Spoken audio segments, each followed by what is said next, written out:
I'm not talking about staff engineering pathways, that was last week, but I'm really excited to talk to you about sensible defaults for technical management.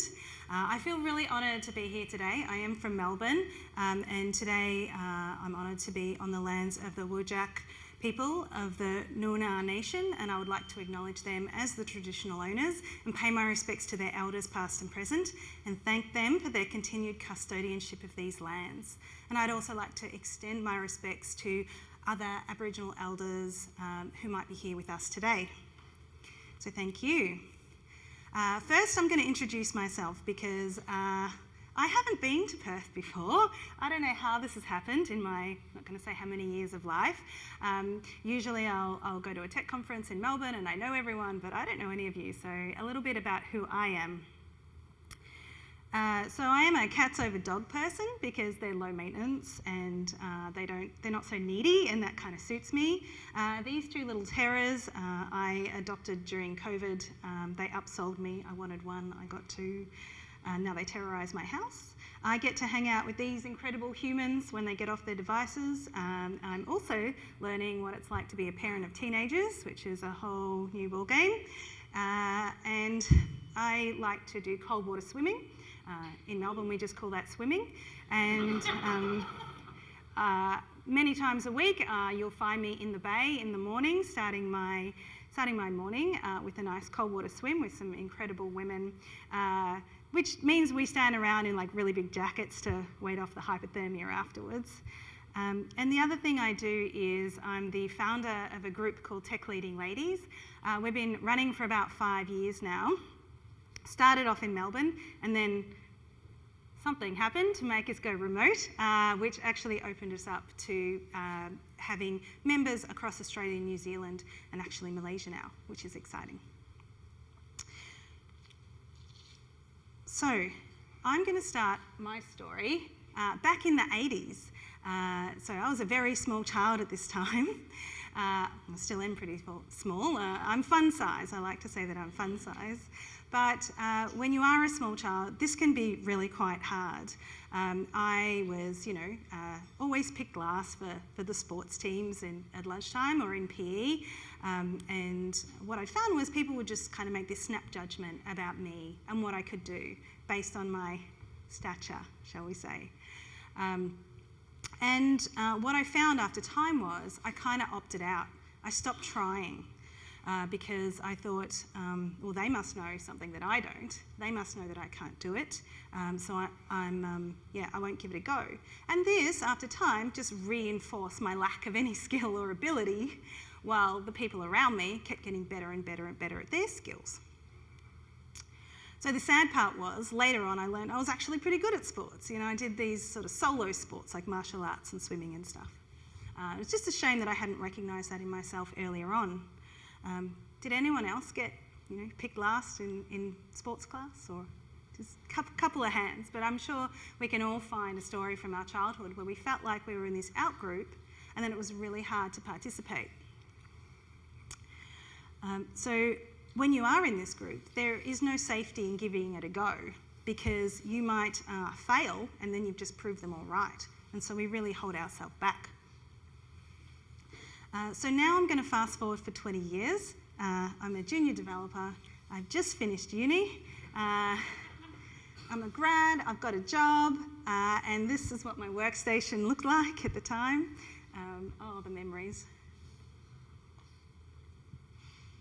And what had happened was I've ended up right back in the out group. And I didn't see this coming. I mean, strangely enough, I didn't realise that tech was a male-dominated industry until I was in it. Maybe the lack of women at uni should have given me a bit of a clue, but apparently not.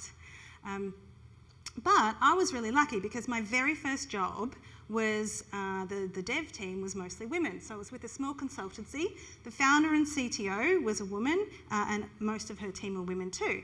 So I really got to grow my skills and learn my first language seriously without the imposter syndrome that a lot of women in our industry have to kind of battle against, because I didn't realise that I was supposed to be any different. So I still remember the first time when I really felt rejected by my peer group. Does anybody remember a time before Stack Overflow, or I should say like Copilot and IntelliSense? And the way we used to figure out how to write code was there was like a stack of textbooks on the desk and you had a couple of nods, and you'd have to flick through them and find the code that you wanted. And then the internet became more popular, which was awesome. And news groups became a thing. And so you could get onto Alta Vista and look up the developer news group. And in these news group, you could ask questions, like I'm trying to code a thing, and you submit your question, and maybe a day or two later, somebody has replied, and you can go, oh great, I can keep working now. It's really fast. And I can remember as a junior developer, I used to ask a lot of questions on this news group. And one day I saw a question and I knew the answer. And I was so excited, I was so proud of myself. So it was a solution to a thing that I'd nutted out the week before. So I put my answer in and submitted it, feeling pretty, like I was pretty special. And the answer was fine, it was accepted. But then there was like this whole comment thread that happened afterwards, which really upset me. And people weren't commenting and talking about my code, they were commenting and talking about my gender. And they were having a debate as to whether this was Michelle, who was a woman, or maybe it was like a Michael, and I just spelled my name wrong or something, and it was really a man. And it was really hard to watch. There was a lot of comments on this. And the subtext behind them all was that the code snippet and the solution was less valuable and less credible if it had come from a woman and not a man. So luckily in the thread, they decided it was more likely that I was a man that spelt his name in the feminine living in Australia than it was that I was a woman. So they accepted my code snippet. But just have a think about how that might hurt, or how I might have taken that into my career.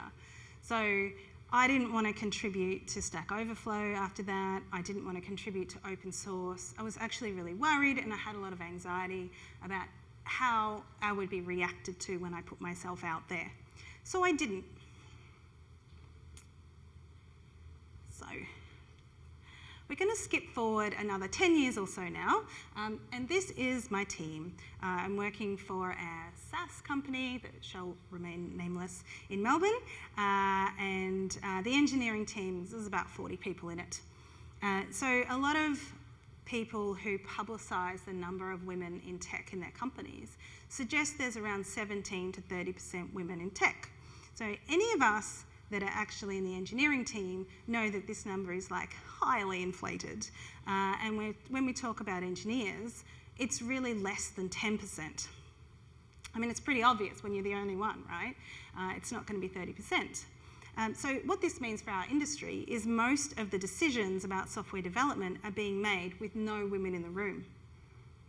And we know this has implications for innovation, and we also know that it has implications for creating inclusive tech. I mean, our user base is not this homogenous group, and yet we create software with a homogenous group. It doesn't make sense. Now we're going to look at how this group broke down in terms of gender. So you can see me, I'm there. So it was actually about this time when I was having a really tough time with my career. I loved writing software, loved writing code, I was very good at it, but there was a lot of microaggressions that I felt from my male peers. They were my only peers. And this really was death by 1,000 cuts. And this can be exhausting. So I started to realise that I was having to work harder and for longer to prove myself over and over again, just to get the same recognition that my peers were getting. And it was exhausting, and I actually thought I'd had enough. So I started looking for other jobs, Googling how is coding a transferable skill? What else can you do when you've just been coding for 10 or 15 years? Not sure. And yeah, Google couldn't help me either. There was nothing that it was transferable to. But what I did see was a lot of articles that kept coming up about this thing called unconscious bias. and stats around the fact that women leave tech after 10 years. And I was like, oh my God, I'm not alone. It's not just me. And that in itself was an amazing feeling. I also found out that there was lots and lots of people that were trying to solve this problem. And they were starting to, run diversity and inclusion initiatives and try to get more women into the industry. And I decided, well, I've got all these skills that I've built up over years. I don't want to just give it away. So I decided to stick around and that I was going to change things and make it better for other people coming up after me. And I did. I created a diversity and inclusion committee at work, and we ran lots of initiatives together. We had a look at our pipeline, and we changed our hiring processes, and we created graduate programs and internships and all that we could think of to just help to bring women into the organisation. And we worked really, really hard for a really long time, and I'm really proud of what we did. We went from it was literally less than 3% women in tech, so just me, to 35% women in tech in 2 years, which is incredible. It was a lot of hard work, and we got there. So now let's take a look at what we did. So this is what it looked like after 2 years of trying really, really hard. What we realised at that time was that, yes, we'd done a great job bringing women into the company, but none of them were getting promoted. Men around them were getting promoted, but they weren't getting promoted. We'd brought them all in, and we had not set them up for success because there was no inclusion in our teams.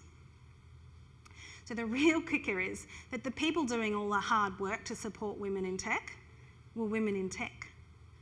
So we're spending all this energy trying to make it better, and that, unfortunately, is time that we're not putting into building up our technical skills and honing our craft and getting better and getting promoted. So what happens next review cycle? The men who have been spending time building up their technical capabilities are getting promoted, and the women aren't. So it was at this time when I went, okay, so it's not enough just to bring women into the industry. We need to make sure they're set up for success when we get here.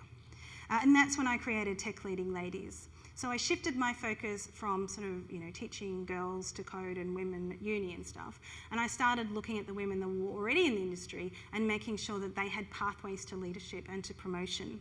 So Tech Leading Ladies aims to give women the network, the skills, the tools that they need to get over the systemic bias that they find inside their organisations, help them get into leadership positions and thrive when they're in them. This is our logo. So over the course of the next few years, we coached a lot of women that were having this exact problem. They were in a senior position, or maybe they were a mid-level position. They were looking to get to the next position and really hitting up against these barriers and unsure what to do next. They would tell us that, they would tell us about the feedback that they'd gotten because they'd go to their boss and go, why aren't I getting promoted? Every review cycle, I told that I'm not ready for promotion. There was a few that really stood out to me. So Leila's story was she continuously got exceeding expectations in her performance reviews, and she'd have regular one-on-ones with her manager and was always getting good feedback. And then come promotion time, her boss would just say, yeah, I just don't see you as a senior. I just don't see you that way. A few people nodding and smiling like you've heard this before. And you're not alone, and Leila wasn't alone either. I've heard this a number of times. Another quote was, one woman was saying that she was asking how she got into leadership. So she was in a senior position. She wanted to get into a leadership position, and her boss very helpfully said, you just don't have what it takes. Leadership is some innate quality or something that we're born with, and it's really hard. And so they were coming to us asking, well, what do I do with that feedback? It's well, that's not really feedback, but that's a whole nother talk. So I also worked at this time with a woman named Catherine, and she was a designer. She was an excellent designer. She still is an excellent designer. She's head of design somewhere now. But she was having a really hard time with her boss, coming up against the same issues. Kept getting good feedback, but then come review time, couldn't get into that next level of leadership and kept missing out time and time again. So he'd say to her, yeah, I just don't see it. I don't see you as a leader. But one day he dropped this absolute clanger. You need to stop speaking in a girly voice because I just can't understand what you're saying. So can you imagine if you get feedback like that when you think you're like nailing it, you're hitting all the skills, and this is what you hear? What do you do with that? How do you use that in any kind of constructive way? It's actually 66% of women who receive feedback on their personal style or personal attributes during performance reviews, and only 1% of men. So there is a big difference here. These subjective opinions are one thing that are holding women back from promotions. So what I've been describing is now known as the broken rung. So this is the phenomena, concept that women really struggle to get into leadership or actually advance in their career in the early stages, and this ultimately ends up pushing them out of the industry. So McKinsey do excellent research around this, so I always like to borrow other people's metrics. They tell us that women are promoted 2 to 3 years slower than men in tech, if at all. And in tech, 52 women are being promoted to manager for every 100 men. And this is the leading factor of high attrition rates for women from tech, who leave at nearly double the rate of men. It's 1.8 times the rate of men. Another factor is perceived incompetence. Please remember, think back to the GitHub studies that showed us that, it's been a couple of years now, but when GitHub ran some studies, they showed that women's code gets accepted at higher rates than men, so more frequently than men, but only when the name is anonymised and the gender can't be inferred. So, to summarise, women do have the skills, we are good at coding, and bias exists in how we're being evaluated and is excluding us from career progression opportunities. So why should we care about this? What we know now is that tech companies with more diverse management teams achieve 19% higher revenues. That's a pretty good reason. Diverse and inclusive teams perform up to 30% better and are more innovative. And we also have a talent shortage in tech. And the tech demand is growing much faster than supply, than our unis can get people to graduate. And yet we're ignoring 50% of our population in this. Also, if you're a manager, you'll know that it costs a lot to replace someone. So attrition is something to really consider. It's actually, it's like a year's wages for a developer in lost productivity if they leave, and you're still taking 3 to 4 months to replace them. So we know why it happens, and we know we need to fix it. We know that it happens and that we need to fix it. And now I'd like to chat about why it happens. Is one of my theories anyway. So once again, talking about me, this is when I was a junior developer, and my progression into leadership was pretty typical. So I started off as a junior developer, and everything's new and everything's exciting, and senior developers are helping you, and you're kind of a bit incompetent, but you're trying your best and you're learning new things and you're going well. And eventually you sort of hit your stride. And you're a mid-level developer now, and you're still taking a lot of guidance from seniors, but things are getting easier, you're contributing more, you're having a greater impact. It's just a small step up then to senior developer. Now you've really got things moving, you're starting to mentor and coach junior developers who are coming in, and you think, this is awesome, I want to be a leader. I'm just going to take that small step up, and you know, I'll be the manager now, and people will have to do what I say. Fantastic.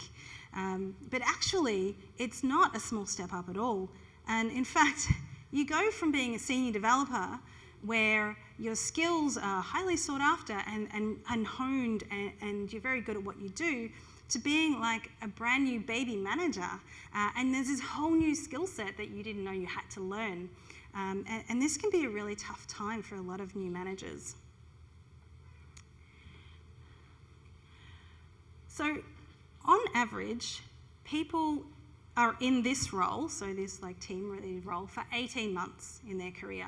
And statistically speaking, they won't receive training for the first 5 years that they're in this role. So all of our software developers are being managed by people who do not have the skills to manage them.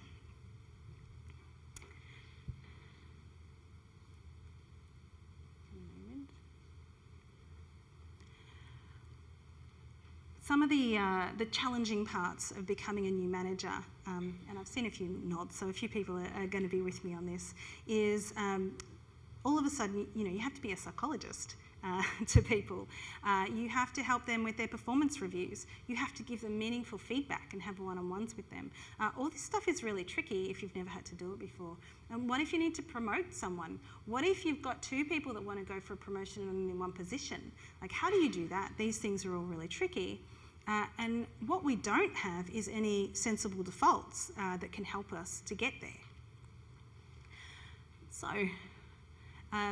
we've spoken a bit about sensible defaults today, which is great, but if you're unfamiliar with the concepts, it's really, it's kind of a practice or a language or a framework or a paradigm or something that we use as a default choice for an engineering team, and generally usually has like broader impacts across a group of engineering teams.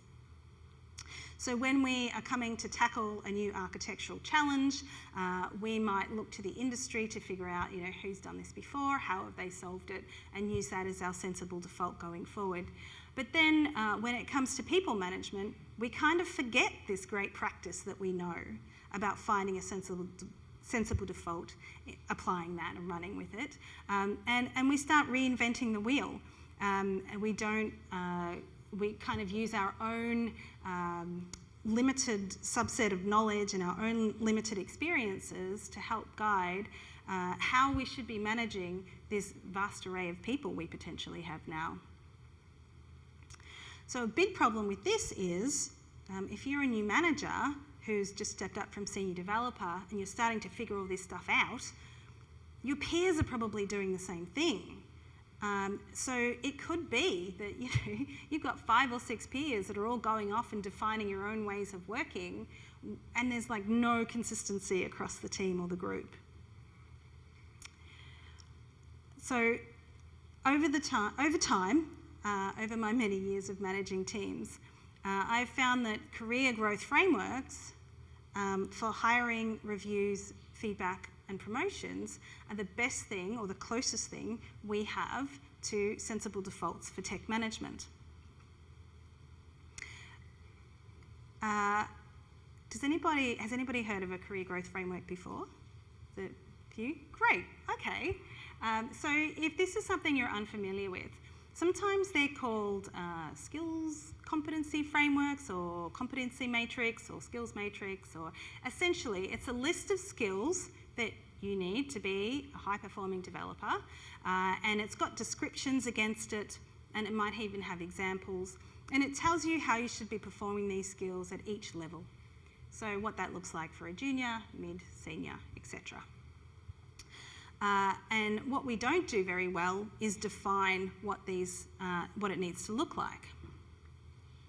So the first time I wrote a career growth framework, I was working in another company, so I'd moved on from the previous company, and I was in a technical practices role, strange role. It was almost like a coaching role, and like full disclosure, I'm a little bit of a tech practices nerd, so I get a little bit waxing lyrical about this sometimes, but essentially there was an engineering team of about 300 or so, And my role was to go, work with a team for a while and coach them on their practices. And this could be like anything that was causing frictions or frustrations or bottlenecks in their processes. So sometimes it was teaching them test-driven development, sometimes it was teaching them pair programming, sometimes it was continuous delivery, or maybe their agile delivery practices weren't working. Whatever it was, I was kind of coaching them. And what I noticed during my time coaching these teams, I'll go to my next slide. So these are some of the technical practices that we were looking at. A lot of this is what we call our technical skills, and when you're creating career growth frameworks, it's very important to define what these skills look like. So working with lots of these teams, I would often find an individual that was really struggling or really wasn't delivering in a certain area, and I would sit and coach them one-on-one and help them with their skill, whatever their capability was that they were missing. And what I found was really hard was to find time to sit with the women in the team and help them and coach them. It's like they'd identified that they needed hand with, say, DevOps. And I'd make a time, but they were always busy. And I wondered what was going on. And what I found was that the women across all these teams were doing all this other stuff that was kind of taking away their ability to focus on their technical capability and growing their technical skills. Now, these days, we call this the glue work. And this term was coined by Tanya Riley, who has an amazing blog on being glue. And if you haven't read it, please go and read it. But really, it encompasses all the things that we know actually make high-performing technical teams. So it's not just the technical skills, but it's all the other stuff that's also really important. That team building, how we communicate, how we share knowledge, how we're documenting things, building community, facilitation. It's all as important. And yet, it's not recognised as important. It's not recognised as promotable. There's also some other practices that I want to call out. Remember I said I was a bit of a practices nerd. So I was an XP developer when I was growing up. That doesn't sound right. So XP, if you're unfamiliar with it, it's a bit of an old term now. This is like a set of practices that you use to reduce the cost of change. And the idea was that you could grow these practices inside a team, things would be easier to change, and then they would start to move faster. This is a lot of reason why I love my job, is because I would go and coach these practices and help an underperforming team become high-performing. But somewhere along the line, these are the practices I'm talking about, they kind of fell out of fashion, and people started saying that they were just too hard. So I'm talking about things like pair programming, clean coding, test-driven development. So not only do they reduce the cost of change, they also build inclusion in your teams.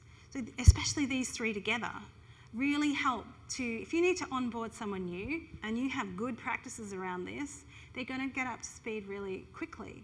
They're going to feel inclusion much faster. They're not going to feel like they're in the out group. And I think it's just really important to call this out, because it seems like that there's this whole generation of developers coming up now that are like, pair programming is a waste, or test-driven development's just too hard. Yeah, it is, but you practice. That's the point, and you get good at it, and then you'll be able to see some of the great things that come out of it. Okay, I'll get off my soapbox now. Okay, so what do our career growth frameworks need to look like? We've got a set of skills. We're going to define what each of these skills look like. And then we need to make sure that we're holding everyone to account for everything. Well, not everyone for everything, but the idea here is that we need to make sure that the men in our team are contributing equally to our glue skills, to our supporting and strengthening skills, and that women are being given the opportunities to work on their technical skills and contribute to more technical projects. So what we do find is that women get pushed out of the technical roles as well. So what I mean by this is they might get told that they're really good at doing this non-technical stuff. Oh, you're really good at that. Oh, you did a really good job facilitating that. You should do that more often. You did a really good job at writing up those meeting notes. You should do that more often. And what this means is over time, they're actually pushing them away from the technical contributions. And then all of a sudden they find themselves in these non-technical roles where all they really wanted to be doing was writing code. But, they're really good at it. Well, what I found is men are also really good at it if you demonstrate that there's value in that and that's required for a high-performing team. So, men, you can do it too. Okay, we need to find a balance, essentially. The next thing is these frameworks need to be as objective as possible.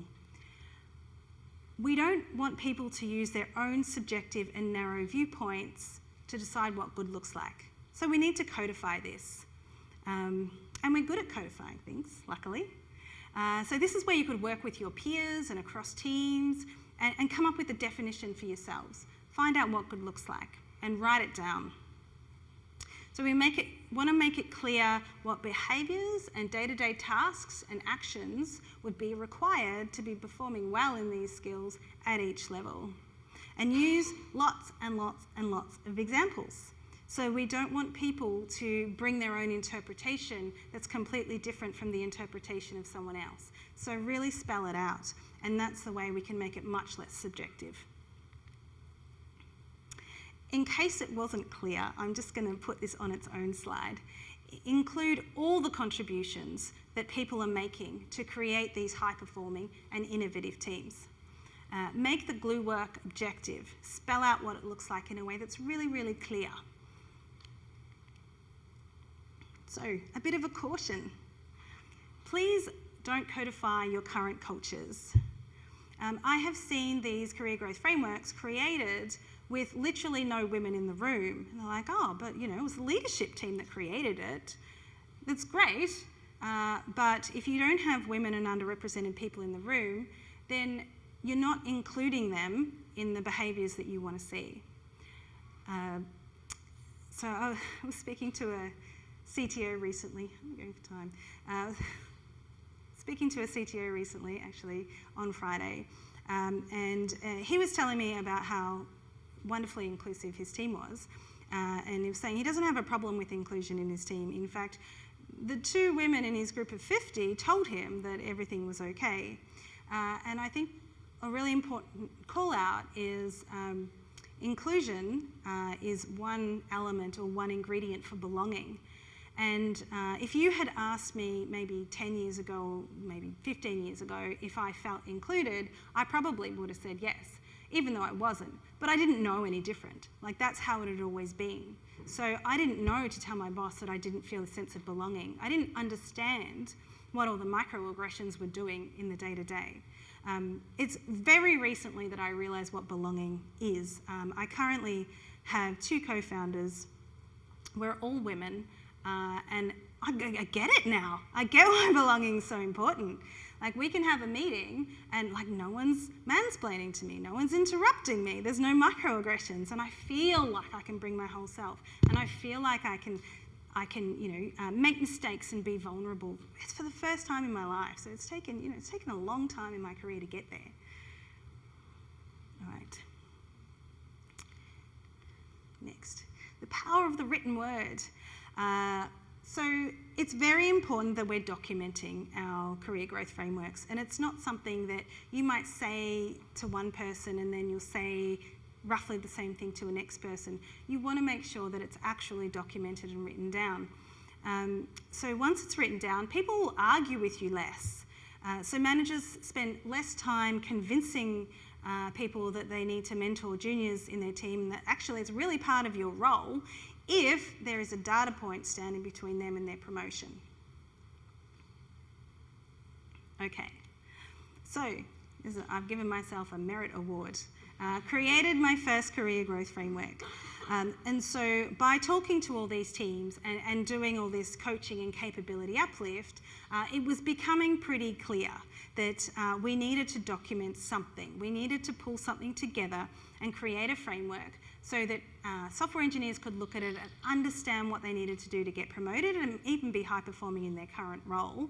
And also, the managers needed something that they could refer to understand who they should promote this year, or if somebody was high performing in their role.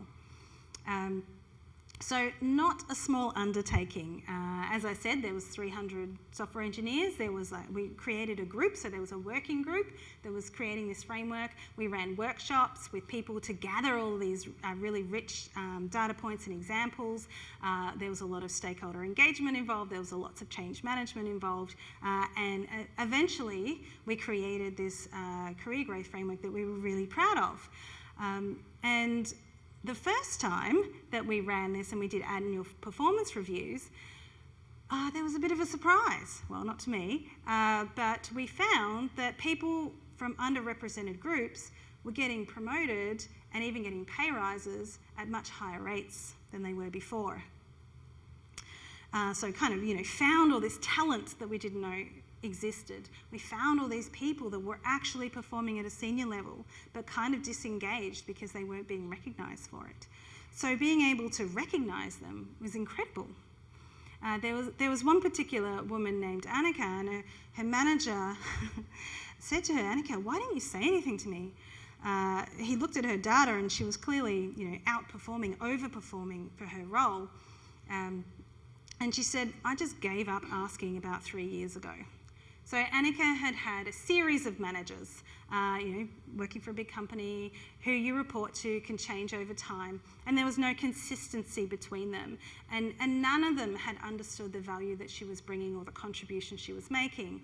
And so having that data enabled her to advocate for herself and have a better career conversation. She got promoted pretty quickly. So I think that's the power of what happens when you could put data behind these decisions that you're making. So after 1 year of running with our career growth framework, we had increased performance of our technical teams. We had much higher engagement levels. We were much more innovative, and the ideas coming out of the teams was incredible. And we also tripled the amount of non-male developers getting into senior and leadership roles. So I think that was a phenomenal effort. So that was just one company.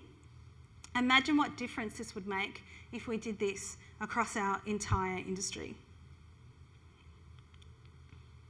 But wait, there's more. How are we going for time? Okay, I'll keep going on then. So that was my first experience. Now I have implemented career growth frameworks many more times in my career coming up. And I think they're great for much more than just diversity and inclusion. They really help with hiring. They give managers a toolkit also to help hiring, but also with promotion, performance, feedback and evaluations. And they generally build better cultures. So I've heard from men that, before I joined the team and kind of implemented such frameworks, that there was this toxic masculinity that they didn't actually like working within. And once the team is much more balanced, they were happier at work. So it's not just about supporting the women. One of the places I implemented such a framework was at a company called A Cloud Guru, and I joined there as a director of engineering, and it was when they were in their startup to scale up phase, so that's kind of my favourite phase. I love helping teams who are kind of struggling to perform, and all their great startup practices that had got them where they were really starting to hinder them now, and kind of my sweet spot. So I went in there to help them with their practices, and what I found was technical practices were pretty cool. They were okay. It was really some stuff around the people that was holding them back. It's always the people, right? Anything with leadership. The people is the complex bit. So there was, I think, 8 teams, and the managers for each of those teams had been software developers like in the last 6 months or so, and they'd been promoted and they hadn't been given training. They'd been given coaching, but not a lot, and they really didn't know what they were doing, and they didn't have a toolkit to refer to, and there was no consistency. And so I walked in and did the usual, went to meet the people and have one-on-ones and talk to lots of people to understand the lay of the land. And there was a lot of frustration in the team and a lot of angry people because they'd just had this round of promotions, and there was people that had missed out and they didn't understand why they'd missed out. And they were kind of comparing themselves and going, well, why did he get promoted and I didn't get promoted? And so, there was a lot of frustration that I wanted to get on top of. And so I spent a month to create a career growth framework in the same process that I was talking about before. And just implementing that was quite incredible to see how it really just helped everyone just calm down. They could understand what was happening. There was data behind these promotion decisions that had happened. And it turned out that a lot of the decisions were quite, they were correct, or the data actually backed them up. Some of them it didn't, but it made those conversations much easier to have, and it created a level of consistency across the team, which I'd really been looking for. So, where do you start? These career growth frameworks, they take a long time to create and develop. I would say if you're a VP of engineering or a CTO, you could form a working group. Find out if there's key individuals that are really keen on this stuff and really passionate about this, and start compiling a list of skills and a list of tasks, behaviours, examples inside your organisation to help codify that for other people coming through. If you're a team leader, this is something that you could maybe start looking at in your own team, but then sharing it with people in other teams, so your first team, your peer group, so that there's a level of consistency for your people across the board. Though, it is a lot of work. And if it's not really your skill set, you might be wondering, is there an app for that? So luckily, if that all sounds just way too hard and you are looking for an off-the-shelf solution, I can help you. So I'm going to wrap up. I'm Gleeson. I'm the founder and CEO of Kaleida. And at Kaleida, we help you to define and implement your career growth frameworks for your engineers in a way that builds inclusive, diverse, and high-performing teams. And we also have tooling that wraps around all that so that you can embed those practices in your day-to-day and make sure they stick. If you're an individual and your company doesn't have a career growth framework, we've got an off-the-shelf product that you can use to benchmark your skills against an industry standard, and then you can advocate for yourself in your next performance review or career conversation using data to back up your contributions. So that's me. Thank you very much. I hope I've inspired you to rethink your career growth framework.